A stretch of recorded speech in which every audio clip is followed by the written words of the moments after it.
In this video, we'll explore the main interface elements that make up the Unity editor.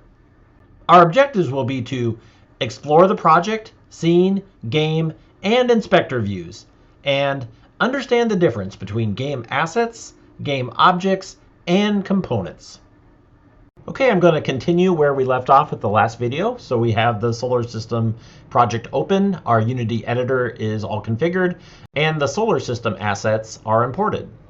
So we've already looked a little bit at the project tab here. This shows the files and folders that make up this project. These files are actually called game assets in Unity. There's a one-to-one relationship in what you see in the project panel and what is actually in the file system. So for example, any asset here, I can actually select and then right click and say show in Explorer. Here on Windows, on the Mac, it would say show in Finder. And if I do that, you can see I've got various files right here. And you can see sort of the file mapping here. My project was called Solar System, and within that is an assets folder. So if I back out from the sounds folder, you'll see the various folders that we imported in the last video. And if I back out one step further, you can see this is actually the overall Unity project. So the assets is where you put all of your files and folders. While you can copy new assets directly into the assets folder, within the Explorer or within the Finder. And when you open Unity, those will then be automatically imported. And that's a fine way of importing assets into your project, or you could just drag and drop them if you have Unity opened. I do recommend renaming or moving files from within the project tab in the Unity editor rather than doing it in the file system. This will ensure that any connections to game assets will be maintained within the editor by Unity itself. There are various other folders you see here as part of your Unity project. If you ever want to copy your project, you want to copy this entire folder. All these are very important, but generally you will never actually go in and modify anything within these other folders. Those are all maintained by Unity itself. So let's go back to the Unity editor. Just a few other things about the project panel here. You can actually search for things right here. So if I start to type texture, you can see anything with the word texture will come up down here, and it actually shows a preview if you do that. And there's various more complicated ways of searching that you'll discover later in the course. Let me back out by canceling that. And you can also see there's a little plus here. If I click that, you can see there are various game assets that I could actually create, including a folder, which would be just like creating a folder in Explorer or the Finder. So within our projects panel, remember I said there is a scenes folder that was given to us with a sample scene. So let me go ahead and double click on that, which will open the sample scene. And let's talk a little bit about the scene view over here. The scene view allows you to navigate the 3D world, as well as select and manipulate what Unity calls game objects in the scene. You can think of the scene view as your visual editor for the current game level or scene. Let's start by creating a sphere in our scene. So there is a game object menu at the top. Let me click on that, and you can see I can go down to 3D objects, and I'm going to create a sphere. And the sphere shows up here in my scene view. And once again, this sphere is called a game object. Anything that you see in your scene view is a game object. You can manipulate game objects within the scene view. So you can see it's selected, and I've got these little arrows here, which represent the various axes. So I can grab the y-axis and drag it up or down. I can grab the x-axis and go left and right, or I can grab the z-axis and go sort of in and out. There's various ways of manipulating things within the scene view using your mouse or using your keyboard. You will learn these as you go. For example, I've been left clicking to select things. If you right click, you can see I get this little eye here, and I'm kind of panning around what I'm seeing. If I use the scroll wheel on my mouse, I can zoom in or zoom out. If I hold down the Alt key and then left click, I'm rotating around the object that is selected here. You can see that. If I hold down the Alt key and then press the middle mouse button, this is another way to kind of like pan the whole world around. And if I hold down the Alt key and right click, this is another way to kind of move in and move out, just like using the scroll wheel. Another nice shortcut is whatever is selected, whatever game object is selected, if you hit the F key on the keyboard, it will kind of zoom in and center on that game object, which is very helpful, you know, when you've got hundreds of game objects in your scene or thousands and you want to zoom right in on one specific one. Another thing that you can do really in any view is with the mouse within that view, if you hold down Shift and space, it will make that view full screen, or at least full screen within the window of the editor. If you want to return back, once again, hold Shift and then space, and it will minimize that, and you'll see all the other panels. There are a lot of interface elements here within the scene view. You can see the little gizmo up here in the corner.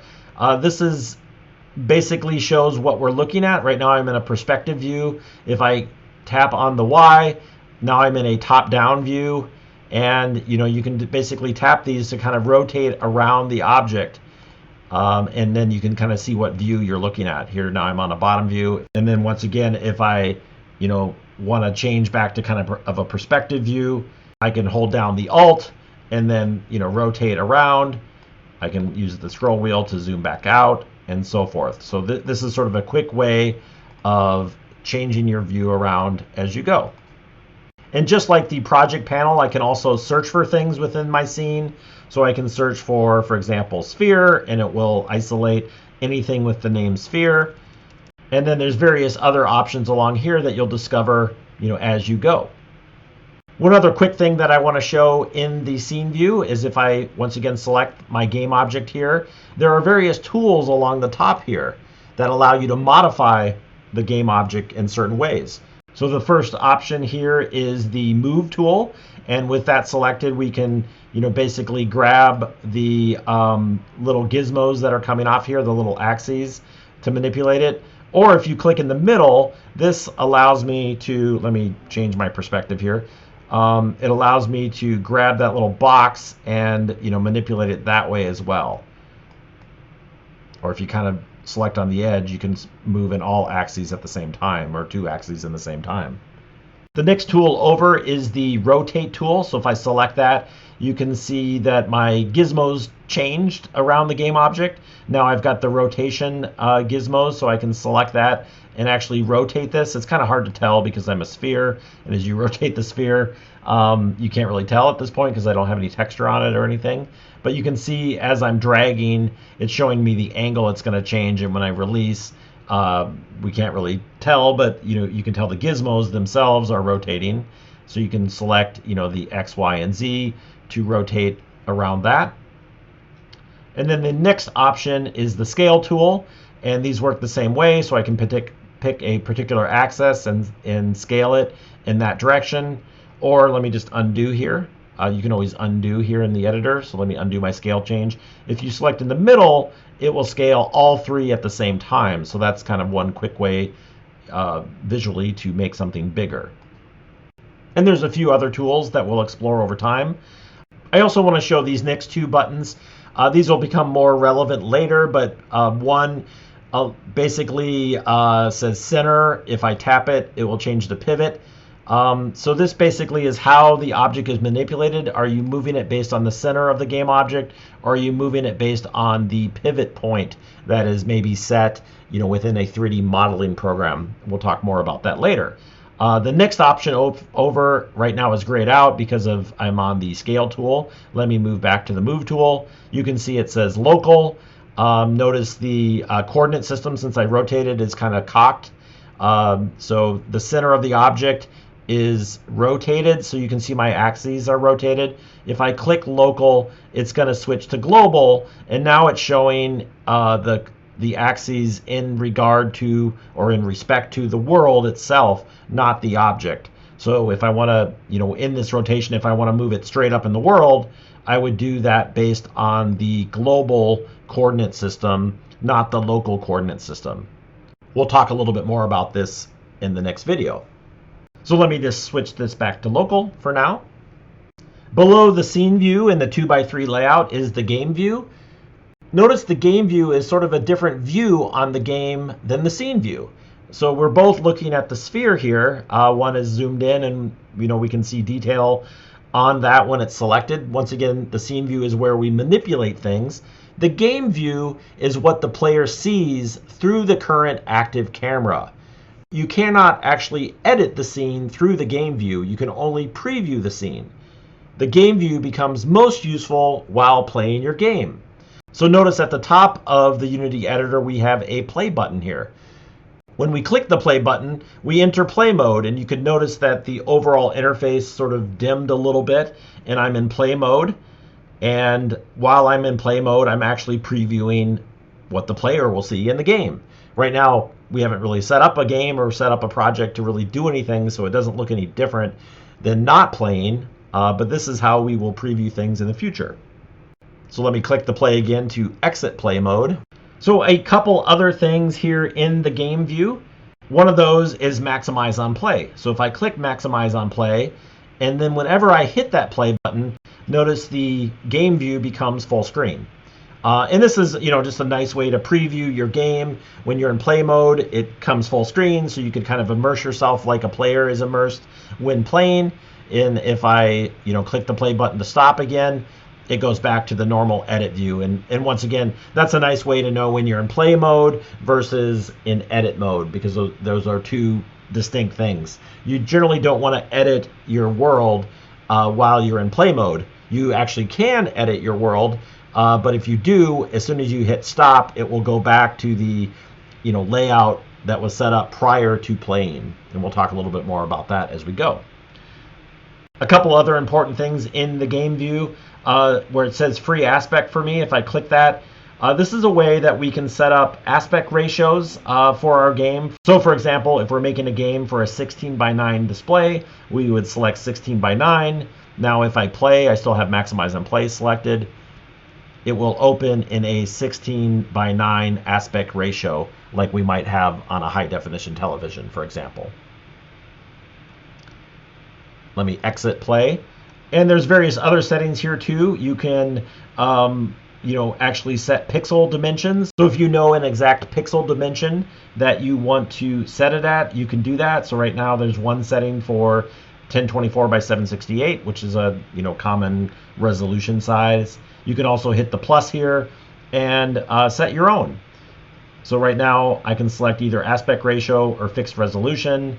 And so for example, I might do something like 1920 by 1080, which is the common 4K resolution. So I can label this 4K display and then say OK. And then I have that setting there. And this is going to preview at 920 by 1080. But notice it will scale it down if I don't have enough pixels to actually show it at full scale. So once again, this is a very handy thing. If you don't care about the aspect ratio or the resolution, you could just leave that at free aspect during editing and then change that as you go.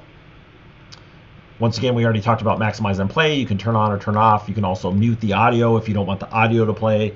When you hit the play, it's never going to play in edit mode, but when you hit play, you may want to mute the audio. There's also a nice little stats panel here, which shows various performance statistics as the game plays. So it'll show like your frames per second and things like that. We'll talk more about these statistics later. And that is the game view. Let's talk next about the hierarchy view. This is a hierarchical list of game objects that are in the scene. Right now, we don't have a lot of things in our scene, but we do have 3 things. From the hierarchy, you can select game objects. So for example, I can select the main camera, I can select the directional light here, or I can select the sphere. And there really is a one-to-one relationship between the scene view and the hierarchy. So if I select off and then select here, you can see it selected over in the hierarchy. Or if I select in the hierarchy, it selects it in the scene view. And once again, remember, whatever is selected, I can tap F on the keyboard and it will sort of zoom to show that object. So once again, if I select the sphere and tap F, it's going to zoom into that game object. Now, game objects can potentially have child game objects. So for example, let's drag the directional light here in the hierarchy into the sphere. drag and drop it, and you can see now it sort of shows that hierarchical relationship there. So I have the sphere, and then the child is the directional light. We've got a little cascade arrow down here, which you can close. If you close it, the directional light is still there. It's just, closed here in the hierarchy. If I open it back up, you can see the child. So in this case, in sort of Unity terminology, we would say the parent of the directional light is the sphere. A child of the sphere is the directional light. We'll talk more about this parent-child relationship as we go, but for now you can clearly see this relationship in the hierarchy view. Last but not least, let's discuss the inspector view over here. The inspector will show details on whatever is selected. So let me select the sphere game object in the hierarchy or the scene. So you can see over in the inspector, we see details on the sphere. So at the very top, you can see the name. I can actually edit it here and call this, planet or something like that. And you can see by changing it there, it changed it here in my hierarchy. And as we look at the inspector, you can see these various sections here. And each of these sections are called components. So game objects are made up of components, which you can modify in the inspector. So for example, every game object has a transform component that defines the position, the rotation, and the scale of the game object. And you can see over here in the scene view, as I, for example, move this, the numbers change over there in the inspector. So you can see the position changing as I'm moving up and down here. And you can also change them directly in the inspector. So I can, go ahead and type 1 here, and you can see it moved over in the scene view. So once again, there's kind of like a one-to-one relationship between things that you edit here in the inspector and the effect, within your scene. Now notice the little question mark at the kind of the top of each of these components. That is a quick way to bring up the Unity documentation about the respective component. So for example, for the transform, let me click that. And this brings up the Unity documentation on the transform component. So I can go ahead and read about the details and so forth there. So this is a great way to learn about various component settings as you work with Unity. Okay, as a quick review, we have game objects in the scene view and in the hierarchy. If we select a game object, we can see the components that are attached to the game object over here in the inspector, and we can edit their values there. We can preview and test the game in the game view by clicking the play button, and then of course we can hit the play button again to stop. And we see all of the project files or game assets in the project panel. And that's just a very quick overview of the Unity interface. Once again, as we go, we will dive into other features. There's a lot of depth here, but that is a quick overview.